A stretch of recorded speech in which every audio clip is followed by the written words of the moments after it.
Hello guys, ఈ రోజు మనం చూడబోయే anime I was reincarnated as the seventh prince. ఇది ఎపిసోడ్ 7. ఒకవేళ మీరు మిగతా ఎపిసోడ్స్ చూడకపోతే అవి తప్పకుండా చూసి వచ్చేయండి, ఎందుకంటే అప్పుడే మీకు ఈ ఎపిసోడ్ అర్థమవుతుంది. అలాగే కింద లైక్ చేయండి. ఒకవేళ సబ్స్క్రైబ్ చేసుకోకపోతే వెంటనే సబ్స్క్రైబ్ చేసుకోండి. సరే రండి, టైం వేస్ట్ చేయకుండా ఎపిసోడ్లోకి వెళ్దాం. ఎపిసోడ్ స్టార్టింగ్ లోనే లాయిడ్ ఆ పర్సన్ కి గుడ్ మార్నింగ్ చెప్తాడు. అది చూసి తప్పించుకుందాం అని చూస్తుంటే లాయిడ్ అక్కడ ఒక పెద్ద బారియర్ క్రియేట్ చేస్తాడు. నువ్వు తప్పించుకోలేవు, ఎందుకంటే ఈ రోజు నువ్వు నాకు చాలా విషయాలు చెప్పాలి. ఇక్కడ ఇంత పెద్ద బారియర్ క్రియేట్ చేశాను కదా, నువ్వు ఎలా తప్పించుకోగలవు?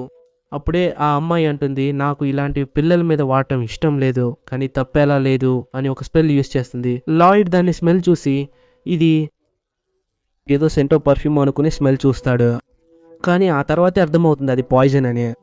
అప్పుడు ఆ అమ్మాయి అంటుంది, ఈ స్మెల్ దీని మీద పని చేయదు, నేను ముందే చెప్పినట్టు ఇది ఒక పాయిజన్, దీన్ని ఎవరూ క్యూర్ చేయలేరు. లాయిడ్ కి కూడా ఇప్పుడిప్పుడే అర్థమవుతోంది, నేను అనుకున్నట్టు ఇది మామూలు పాయిజన్ కాదు, ఈ ప్రపంచంలో చాలా చాలా రకాల పాయిజన్స్ ఉన్నాయి. అలాగే నీ పాయిజన్ నీ మానాతో ట్రాన్స్మ్యూట్ అయి ఉంది. ఈ ప్రపంచంలో కొంతమంది రేర్ పీపుల్ ఉంటారు, వాళ్ళ పవర్స్ చాలా డిఫరెంట్గా ఉంటాయి. వాళ్ళ మానా ట్రాన్స్మిట్ అవ్వడం వల్ల వాళ్ళ పవర్స్ కూడా చాలా వెరైటీగా ఉంటాయి. వీళ్ళని బ్లేటెడ్ అని పిలుస్తారు. ఈ అమ్మాయి పేరు ది పాయిజన్ బ్లేటెడ్. కానీ ఒకటి, నిన్ను చంపాలని నాకు లేదు, కానీ కొన్ని రోజుల వరకు నీకు విపరీతమైన పెయిన్ ఉంటుంది. సరే నేను వెళ్తున్నాను అని ఆ బారియర్ మీద ఒక తన్ను తంతే అది ముక్కలైపోతుంది. అది చూసి లాయిడ్ షాక్ అవుతాడు. నా భార్యని కూడా నువ్వు ఇలా బ్రేక్ చేయగలవా? అప్పుడే ఆ అమ్మాయి అక్కడి నుంచి వెళ్ళిపోతుంది. ఏదో చూసి నేను అతన్ని పొగడటం స్టార్ట్ చేశాను, కానీ ఇంతలోనే గ్రిమ్ అక్కడికి వచ్చి ఇలాంటి టైంలో నువ్వు తన్ని అస్సలు పొగడకూడదు అని చెప్పింది. సరే నీ పాయిజన్ సంగతి ఏమైంది? అదేం లేదులే, అది ఇలాంటి ఒక నేను ఆ స్పెల్తో దాన్ని క్లియర్ చేశాను. హీలింగ్ స్పెల్ వాడకపోతే అది మాయమయ్యేది. కానీ ఆ అమ్మాయి తన హెడ్ క్వార్టర్స్ చూపిస్తుందని నాకు నమ్మకం ఉంది. పోటర్, దీని గురించి నువ్వు ఏమంటావు? నిజం చెప్పాలంటే నేను సిల్ఫాతో కలిసి ఉన్నప్పుడే దీని గురించి మొదటిసారి విన్నాను. తనే వీళ్ళ గురించి చెప్పింది. వీళ్ళంతా అసాసిన్ గిల్డ్ కి చెందిన వాళ్ళ. నాకు తెలిసిన గిల్డ్ లో ఉన్న అమ్మాయిల్లో ఈమె కూడా ఒకరు నేను అనుకుంటున్నాను. ఈ గిల్డ్ లో మొత్తం 6 ఉన్నారని మన లాయిడ్ కి తను చాలా విషయాలు కూడా చాలా వివరంగా చెప్పింది. ఆ తర్వాత మన లాయిడ్ ఆ అమ్మాయిని డిటెక్ట్ చేయడం స్టార్ట్ చేస్తాడు. ఇదంతా చూసి గ్రిమ్ చాలా షాక్ అవుతుంది. నేను కూడా చాలా షాక్ అయ్యాను, ఎందుకంటే ఆ అమ్మాయి ప్రెజెన్స్ ని నువ్వు అంత కంప్లీట్ గా ఎలా డిటెక్ట్ చేసావు? ఎందుకంటే అసలు విషయం అదే కదా, అది అలా దాటిపోయింది కదా, ఒక్కసారి నేర్చుకుంటే చాలు, అది నీకే చాలా ఈజీ అయిపోతుంది. సరే ఏదైతేనే మనం ఖచ్చితంగా ఫాలో అవ్వాల్సిందే. ఇలా నేను ఫాలో అవ్వడం స్టార్ట్ చేయకపోతే ఆ తర్వాత వెనకాల ఎక్కడో ఫారా. నెక్స్ట్ సీన్ లో ఆ అమ్మాయి నేను దొరికిపోయినా తప్పించుకున్నానా అంటుంది. అంటే నువ్వు వాళ్ళకి దొరికావా? అవును, కానీ తప్పించుకున్నాను. ఎలా? కానీ నేను చూసిన విషయాన్ని మీకు చెబితే మీరే షాక్ అయిపోతారు, ఎందుకంటే వాళ్ళు అక్కడ చాలా ప్రొటెక్షన్ పెట్టుకున్నారు, అది కూడా స్పెల్ బాండ్స్ తో. నాకు తెలిసినంత వరకు వాళ్ళు ఖచ్చితంగా వార్ కోసమే ప్రిపేర్ అవుతున్నారని అనుకున్నాను. సరే నువ్వు ఎందుకు ఇప్పుడు అతను లాగే మాట్లాడుతున్నావు? మన లీడర్ ఇప్పుడు మనతో లేడని నీకు కూడా తెలుసు కదా, ఇక్కడ వచ్చి నువ్వు ఏం చెబుతున్నావు? అతను ఖచ్చితంగా తిరిగి వస్తాడు. సరే నేను ఒక విషయం చెబుతాను విను. ఒక విషయం చెప్పనా? ఇద్దరు పైకి చూడండి, మనల్ని ఎవరో గమనిస్తున్నారు. చూస్తే మన లాయిడ్ మనల్నే చూస్తూ వస్తున్నాడు. కనిపెట్టేశారా? పర్వాలేదు. ఆ అమ్మాయి అక్కడ షాక్ అయిపోయింది. నా పాయిజన్ అతని మీద ఎందుకు పని చేయడం లేదని. ఏంటి ఇతను ఆ అబ్బాయేనా? అంటే 7th ప్రిన్స్. ఓ ఇతనేనా ఆ అబ్బాయి? అతనేనా ఆ బుడతడు? అతని వల్లేనా అక్కడ ఇన్ని కత్తులు తయారవుతున్నాయి? అడిగినట్టే ఇతను నార్మల్ గానే యాక్ట్ చేస్తున్నాడు. దానికి మించి ఇతనికి చాలా ఎబిలిటీస్ కూడా ఉన్నాయి. నువ్వు నా హెడ్ క్వార్టర్స్ యొక్క లొకేషన్ ని వెతికి మరీ కనిపెట్టేశావు. ఇక మీదట మీరు ఇక్కడ నుండి ఎక్కడికి వెళ్ళలేరు. అడిగినట్టే లాయిడ్ ఇప్పుడు నీ బారియర్ ని డియాక్టివేట్ చేస్తున్నాడు. ఏయ్ నీకేమైనా పిచ్చా? ఆ ప్రొటెక్షన్ బారియర్ ని ఎందుకు తీసేసావు? ఇప్పుడు మనం ఏం చేయాలి? అలా అనకు, ఇక్కడ చాలా మంది ఉన్నారు, అందుకే నాకు వాళ్ళ విభిన్న శక్తులను రుచి చూడాలని ఉంది. అన్నింటికంటే ముఖ్యంగా నేను ఇప్పుడు ఉపయోగించబోయే టెక్నిక్ టాఓకి చెందినది. The flower of brilliant. Grim నువ్వు పక్కకు వెళ్ళు, ఇక్కడికి రాకు. అట్లీస్ట్ నువ్వు బారియర్ అయినా వేయాల్సింది. ఈ లోపే అక్కడ ఫైట్ స్టార్ట్ అయిపోయింది. అతను మార్షల్ ఆర్ట్స్ యూస్ చేసి భయంకరంగా ఫైట్ చేయడం మొదలు పెట్టాడు. నేను అసలు ఊహించలేదు, ఈ కాలంలో ఉన్న ప్రిన్సులు అందరూ ఆమె మార్షల్ ఆర్ట్స్ నేర్చుకుంటుంది. అది ట్రేస్ చేయడానికి నాకు సహాయపడుతుంది. దీనితో ఆమెను రక్షించుకోవచ్చు. ఆ తర్వాత అతను కూడా దాడి చేయడం మొదలు పెడతాడు. కానీ ఇప్పుడే ఇతన్ని నోటీస్ చేస్తున్నాడు. ఇతను చాలా ఫ్లెక్సిబుల్ గా మూవ్ అవ్వగలుగుతున్నాడు. అక్కడ అతన్ని అటాక్ చేస్తున్నప్పుడే ఇలా చెప్తాడు, నా ఎబిలిటీ గురించి నేను నీకు చెప్పలేదు కదా, నా ఎబిలిటీ ఏంటంటే అది ఫ్లెక్సిబిలిటీ. నా వల్ల నా బాడీని ఎలా కావాలంటే అలా మూవ్ చేయగలను. దానికి తగ్గట్టుగా ఎంత చిన్న గ్యాప్ ఉన్నా సరే దాని లోపలికి నేను దూరిపోగలను. నేనే గ్రాబ్ బైలేటెడ్. నన్ను సందులో తిరిగే ఒక పెద్ద ఎలుక అని అందరూ అంటారని నీకు తెలుసా? అక్కడ లాయిడ్ ని చూస్తున్నాడు. ఇతని పవర్స్ అన్ని కూడా చాలా యూనిక్ గా ఉన్నాయి. ఇతనితో ఫైట్ చేయడం చాలా సరదాగా ఉండబోతుంది. కానీ ఇంతలోనే వెనక నుండి ఇంకొకడు వచ్చి తన పవర్ ని యూస్ చేయడంతో సడన్ గా లాయిడ్ అక్కడ అలాగే కిందకి వంగిపోతాడు. అతనికి కూడా ఏమీ అర్థం కావడం లేదు. నాకేమైంది, నా బాడీ చాలా హెవీగా అనిపిస్తోంది. అప్పుడే అక్కడ ఒక గుండు అతను వచ్చి చెప్తాడు, ఇతనే క్రో, ఇది ఇతని పవర్ కూడా. ఇతను ఎప్పుడు కూడా సైలెంట్ గా ఉండి డ్యామేజ్ ఇస్తాడు. కానీ ఇంతలోనే లాయిడ్ తన పవర్ యూస్ చేసి అక్కడ నుండి దూకడం స్టార్ట్ చేస్తాడు. ఇది చూసి అతను చాలా షాక్ అవుతాడు. అతను బ్రూటల్ ఫోర్స్ యూస్ చేసి నా మ్యాజిక్ అలా పక్కకు నెట్టేశాడు. అక్కడ ఆ గుండు అతను అటాక్ చేయడానికి వస్తుంటే అప్పుడు వాళ్ళిద్దరి మీద ఏదో జిగటగా అంటుకుంటుంది. అప్పుడు ఆ గుండు అతను, నా పేరు గలీలియా, నేను ఒక స్పైడర్ని, నా రూపాన్ని నేను ఇలా మార్చుకోగలను అంటాడు. వికెడ్ అని అతను అక్కడ నుండి ఎలా తప్పించుకుంటాడు, అక్కడ తప్పించుకుంటున్నప్పుడే చెప్తాడు, వీళ్ళ ఎబిలిటీస్ చాలా యూనిక్ గా ఉన్నాయి. అంటే ఒకరు వెబ్ క్రియేట్ చేయగలిగితే దానికి మించి ఆ రెయిన్ అనే అమ్మాయి కూడా పాయిజన్ ని క్రియేట్ చేయగలదు. వాళ్ళ ఎబిలిటీ లాగా ఇది కూడా సిమిలర్ గా ఉంది. కానీ ఇంతలోనే ఇంకో అమ్మాయి అక్కడ అటాక్ చేయడం స్టార్ట్ చేసింది. ఆ అమ్మాయి అటాక్ చేస్తున్నప్పుడే ఇలా అంటోంది, అవును, ఇంత ప్రశాంతంగా ఎలా ఉన్నావు, ఇలాంటి పరిస్థితిలో నీలాంటి వాళ్ళని నేను చూడలేదు. నీకు భయం వేయడం లేదా? తలుచుకుంటే నాకే సిగ్గుగా ఉంది. నువ్వేం కంగారు పడకు, నీ భయాన్ని వెతకడానికి నేను హెల్ప్ చేస్తాను ఇలా అని ఆ అమ్మాయి తన కాలిని పొడుచుకుంటుంది. అక్కడ లాయిడ్ కి కూడా రక్తం రావడం మొదలవుతుంది. ఇప్పుడు నొప్పి తెలుస్తోందా? అనుకో, ఇదే నాకున్న అసలైన పవర్. నా పేరు డాలియా.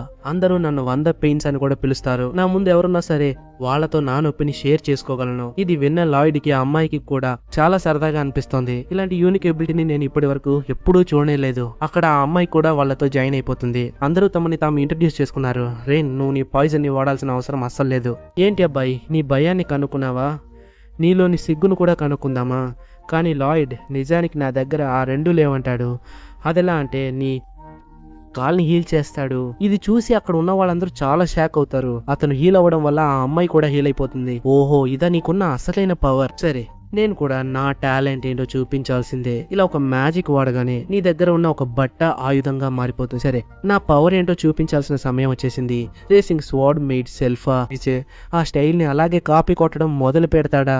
ఇది చూసి వాళ్ళందరూ చాలా షాక్ అవుతారు. ఆ నైట్ ఉమెన్ స్టైల్ అని వాళ్ళకి చాలా బాగా తెలుసు. ఆ అమ్మాయి కూడా దాని గురించి ఆలోచిస్తూ, అసలు ఈ 7వ యువరాజు ఎవరు? అతను చాలా తెలివైనవాడు. మార్సిల్ కి కూడా విషయం అర్థమవుతోంది. ఇక్కడ ఏం జరుగుతోందని ఆలోచిస్తుండగా అతనిపై దాడి చేయడం మొదలు పెడతాడా? అతను అక్కడ అలా ఇలా అని తప్పించుకోవడం మొదలు పెడతాడు. ఏమైంది, నీ ఫ్లెక్సిబుల్ బాడీతో దీన్ని బ్లాక్ చేయలేవా ఏంటి? దాన్ని వాడు. కానీ అతను చూస్తే నీ బాడీని అక్కడ సాఫ్టెన్ చేసేస్తున్నాడు. దీనివల్ల దెబ్బలు తగలడం లేదు. వాళ్ళిద్దరూ దాడికి వస్తుంటే అతను కత్తితో అడ్డుకున్నాడు. కానీ ఒకడు తప్పించుకోగా ఆ గుండోడు దూరంగా వెళ్లిపోయాడు. అతను వెళ్ళొచ్చాడు. అటుపక్క వ్యక్తిని దాడి చేసి ఆపినప్పుడు ఇతను ఇలా అన్నాడు, ఇది నువ్వేనా? నువ్వు స్టాప్ అనగానే నా శరీరం బరువెక్కింది. కానీ ఆగండి, అతను ఎక్స్ప్లోడ్ అన్నాడు. నాకేమైనా అవుతుందా ఏంటి? అంటే వాంతి రావడం లాంటివి ఏమో చెప్పలేను. ఎందుకంటే నేను అతన్ని అటాక్ చేశాను. అయినా అతను చెబితే ఏమవుతుందో తెలియదు. ఎందుకంటే అది ఒక గెస్ మాత్రమే. దీని తర్వాత ఆ గుండు అతను చాలా షాక్ అయిపోతాడు. ఇతను వాళ్ళిద్దరిని ఎలా ఓడించగలిగాడు? అంతలోనే ఆ వెపన్ అక్కడ ఉంది. ఇతను లాగగానే ఆమె డ్రెస్ అంతా ఇలా, ఇది నీకు అస్సలు బుద్ధి లేదా? దాన్ని కంట్రోల్ చేయలేవా ఏంటి? నేనేం చేయను, సరే నువ్వు చూడకు. దీని తర్వాత లాయిడ్ కూడా ఆ అమ్మాయిని అటాక్ చేయడం స్టార్ట్ చేస్తాడు. ఆ అమ్మాయి అంటోంది, నువ్వు నన్ను ఇలా హర్ట్ చేయకూడదు. చేయకూడదు, నువ్వు నన్ను హర్ట్ చేస్తే నీ కూడా హర్ట్ అవుతుంది. ఎందుకంటే మన ఇద్దరు బాడీస్ లింక్ అయి ఉన్నాయి. అందుకే నేను ఏం సజెస్ట్ చేస్తున్నానంటే నువ్వు నన్ను అటాక్ చేయకు. అవునా? ఆ పెయిన్ నేను కూడా ఫీల్ అవ్వాలని ఆశపడ్డాను. ఇలా అంటూ అతన్ని అటాక్ చేయబోతే ఆ అమ్మాయి దూరం వెళ్ళిపోతుంది. అలాగే మనోడికి కూడా అక్కడ నొప్పి పుడుతుంది. అయినా అతను చూస్తే చాలా హ్యాపీగా ఉన్నాడు. కానీ అంతలోనే ఆ గుండు అతను ఆ వెపన్ పట్టుకుని, ఇప్పుడు నువ్వు ఏం చేయగలవు? 7. కానీ అంతలోనే అతను టావో మూవ్ యూస్ చేసి అతన్ని భయంకరంగా పక్కకు నెట్టేస్తాడు. పక్కనే ఉన్న ఆ అమ్మాయి ఇదంతా చూసి చాలా భయపడిపోతుంది. అక్కడ రైనాని చూసి ఇతను ఇలా అంటున్నాడు, నువ్వు నీ పాయిజన్ మూవ్ ఎందుకు వాడటం లేదు? అది వాడొచ్చు కదా. కానీ ఇంతలోనే ఆ గుండు అతను వచ్చి ఇలా అంటున్నాడు, నువ్వు ఇలా అలా అనకు. తన శక్తి తన అదుపులో లేదు. ఆ విషయం వ్యాపిస్తే అందరికీ ప్రమాదం. అందుకే వద్దు. కానీ లాయిడ్ కి ఇప్పుడు అర్థమవుతోంది ఈ అమ్మాయి ఎందుకు అలా వాడలేదని. లాయిడ్ సరిగ్గా గమనించే వరకు వీళ్ళెవరూ తమ పవర్స్ ని సరిగ్గా కంట్రోల్ చేసుకోలేకపోయారు. కానీ ఇంతలోనే ఆ గుండు అతను వచ్చి భయంకరంగా దాడి చేయడం మొదలు పెట్టాడు. అప్పుడు సడన్ గా లాయిడ్ వెనక్కి వెళ్లి ఏదో చేయడంతో ఆ గుండు అతను గట్టిగా అరుస్తాడు. అది చూసి కంగారు పడిన రిన్నా దాడికి వస్తాడు. కానీ అక్కడ ఒక బ్యారియర్ ఏర్పడుతుంది. హే, శాంతించు. ఇలా నీ పాయిజన్ అంతా బయటికి లీక్ అయిపోతుంది. కానీ నువ్వు ఇలా చేసావు. అప్పుడే ఆ గుండు అతను ఇలా అంటున్నాడు, నువ్వు గమ్మున ఉండు, నా పవర్ ఇప్పుడు నా కంట్రోల్లోనే ఉంది. లాయిడ్ ఇప్పుడు ఇలా చెప్తున్నాడు, మీరు ఇలా కంగారు పడాల్సిన అవసరం లేదు. ఎందుకంటే నేను మీ బాడీ మీద ఎంచాంట్మెంట్ చేశాను. నేను ఒకరి బాడీ మీద ఇలా చేయడం ఇదే మొదటిసారి. దీనివల్ల మీ మనసుని కంట్రోల్ చేసుకోకపోతే అదుపు తప్పుతుంది. ఇదంతా వింటూ ఆ గుండు ఏడవడం మొదలు పెట్టాడు. అప్పుడే ఆ లేడీ మిగతా వాళ్ళందరూ అంది, రండి మీకు కూడా మాయ చేస్తాను. దాంతో లాయిడ్ అందరికి ఎంచాంట్మెంట్ చేయడం మొదలు పెడతాడు. మీ పవర్స్ మీ కంట్రోల్లోనే ఉంటాయి. అక్కడ ఇతను చాలా సంతోషంగా ఉన్నాడు. నేను పాత కాలంలాగే మాట్లాడగలుగుతున్నాను. చాలా ఏళ్ల తర్వాత నేను ఇలా మాట్లాడగలుగుతున్నాను. అవును, అదే నేను కూడా ఎవరిని చూడకుండా వాళ్ళకి హెల్ప్ చేయలేను. కానీ ఈ పక్కన మనమిద్దరం అక్కడ ఒకలా కూర్చుని ఉన్నాము. అక్కడ ఆ గుండు అతను కూడా వెళ్లి అడుగుతున్నాడు, అవును ఏమైంది? అతను నిన్ను తాకడం వల్లే నువ్వు ఇలా ఉన్నావా? అబ్బే అలాంటిదేమీ లేదండి. నేను ఎందుకు బాధగా ఉన్నానంటే నాలోని పాయిజన్ నేను కంట్రోల్ చేయలేకపోయాను. దాని గురించి నువ్వేం కంగారు పడాల్సిన అవసరం లేదు. ఇక మీదట కూడా నువ్వు నీ పాయిజన్ ని కంట్రోల్ చేయగలవు. అందుకే నీకు నచ్చిన డ్రెస్ ఏదైనా వేసుకోవచ్చు. ఇక్కడ చూస్తే మన లాయిడ్ కి ఒక అమ్మాయి డ్రెస్ వేశారు. అది కూడా మన రిన్ వేసుకునే డ్రెస్సే అని ఆమె అడుగుతోంది. నా డ్రెస్ అతనికి ఎందుకు వేశారు అని అలా అనకూడదు. ఎందుకంటే అతనే మనల్ని కాపాడాడు. అందుకే మనం అతనికి ఒక వెల్కమ్ పార్టీ ఇస్తున్నాం. కానీ ఆ అమ్మాయి ఏమని అంటోందంటే అతను మన ఎనిమీ కదా, అతని కోసం ఇవన్నీ ఎందుకు చేయాలని. గ్రిమో వచ్చి ఆ వార్ గురించి నాకేం తెలియదు కానీ అతని హాబీ మాత్రం ఇలాంటి స్వర్డ్లు లాంటివి తయారు చేయడం అని చెప్తాడు. ఒక ప్రిన్స్ కి ఇలాంటి హాబీ ఉంటుందని ఎవరికి తెలుసు? ఇలా వాళ్ళిద్దరూ అక్కడ గొడవ పడుతున్నారు. ఆ తర్వాత లాయిడ్ కూడా అడుగుతాడు, అవును మీ పవర్స్ నాకు మళ్ళీ చూపించండి అని. అది ఎలా కంట్రోల్ చేయలేకపోయారో ఆ స్టోరీ చెప్పడం మొదలు పెడతారు. మేము ఇది చెప్పి తీరాలి, ఎందుకంటే నువ్వు వచ్చాకే మాకు ఒక కొత్త దారి దొరికినట్టు అయ్యింది. కానీ నాకు ఇంట్రెస్ట్ లేదు. అయినా ఆయన చెప్పడం మొదలు పెట్టారు. మా లీడర్ కి టెలిపోర్ట్ అయ్యే శక్తి ఉంది. అతను అలా మాయం కాగలడు. ఒకరోజు అలాగే ఎడారి వైపు వెళ్ళినప్పుడు అక్కడ ఉన్న వింత వింత వస్తువులన్నీ నా కోసం తీసుకువచ్చాడు. అతనికి ఒక కోరిక ఉండేది. అదేంటంటే ఒక అసోసియేషన్ క్రియేట్ చేయాలని. అందులో మేమేం చేయాలి? వేరే వాళ్ళు హ్యాండిల్ చేయలేని పనులన్నీ మేము హ్యాండిల్ చేయాలి. దీనివల్ల మన గురించి అందరికీ తెలియడం అనేది మొదలవుతుంది. ఆ తర్వాత ఏముంది, ఇప్పుడు మనం ఈ అండర్ గ్రౌండ్ నుండి బయటకు వెళ్ళిపోయిన బతకడం మొదలు పెడదామని ఇతను అనుకుంటుండగానే సడన్ గా ఆ టెలిపోర్టేషన్ వర్క్ అయ్యి ఇతను వేరే చోటికి టెలిపోర్ట్ అయిపోతాడు. దీనివల్ల వాళ్ళు కూడా చాలా కంగారు పడుతుంటారు. అక్కడ ఇతను మళ్ళీ ఈ విధంగా టెలిపోర్ట్ అయిపోయాడా అని కరెక్ట్ గా ఇంపార్టెంట్ టైంలోనే ఇతను ఇలా టెలిపోర్ట్ అవుతుంటాడు. ఇదంతా మనవాడు అక్కడ ఉన్న లాయిడ్ కి చెప్పబోతున్నాడు. ఓ నాకు ఇప్పుడే అర్థమవుతుంది, అతని టెలిపోర్టేషన్ స్కిల్ గురించి ఆమెకి కానీ వీళ్ళకి కానీ అస్సలు తెలియదు. అక్కడ అతను కూడా చెప్తాడు, ఒకవేళ అది సక్సెస్ అయి ఉంటే మా ఫ్యూచర్ చాలా బ్రైట్ గా షైన్ అయ్యేదని. కానీ ఏం చేస్తాం, ఆ తర్వాత మేము ఈ విషయం గురించి విన్నాము. అంటే లాయిడ్ మనుషులు వార్ కోసం ప్రిపేర్ అవుతున్నారని మేము విన్నాము. కానీ అంతలోనే ఆ టెలిపోర్టేషన్ లెటర్ లాయిడ్ ముందే వచ్చింది. దీని తర్వాత వేరే సీన్ చూపిస్తారు. సెల్ఫా కూడా లాయిడ్ కోసం వెతుకుతూ వచ్చింది. లాయిడ్ ఇక్కడే ఉంటాడని అనిపించినా కనిపించలేదు. అప్పుడు షీరో ఒక నోటీస్ చూపిస్తూ ఇక్కడ చూడండి అంది.